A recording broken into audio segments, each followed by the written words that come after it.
আজকে মিকিদের বেড়াতে যাবার কথা ছিল দার্জিলিংয়ে, তাই বৃষ্টির জন্য ওরা কলকাতার চিড়িয়াখানায় চলে এসেছে। পুরো গোটা পরিবার চলে এসেছে।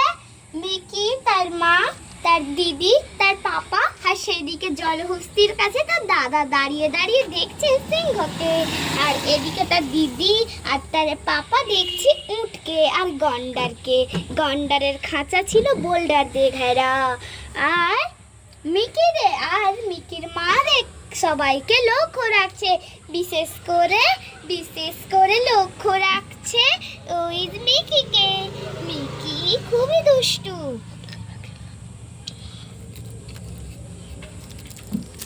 এই হাত দিস না মিকি, গাছে হাত দিস না। এই যা, গাছে হাত দিলাম, গাছ প্রচুর রেগে গেছে। এই তুই কি করছিস? আমার গাছে কেন হাত দিচ্ছিস? জানিস না তো আমারও তো কষ্ট হয়। এ মা, তুমি কি একটা জাদু গাছ? তুমি কি আবার মানুষের মতো কথাও বলতে পারো? মিকি, এইদিকে আয়, তুই গাছে হাত দিয়েছিস। ওই গাছ কিন্তু অনেক রাগী, ওই গাছ তোকে কোনোদিনও ছাড়বে না। তুই এইদিকে চলে আয়। কিন্তু আসছেই না।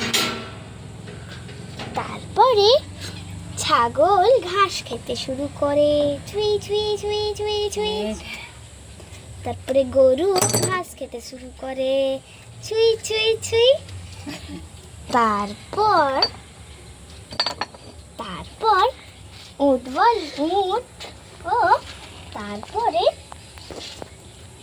মিকি গাছের দিকে হাঁ করে তাকিয়ে রইল, আর তার মা ওই দিকে তার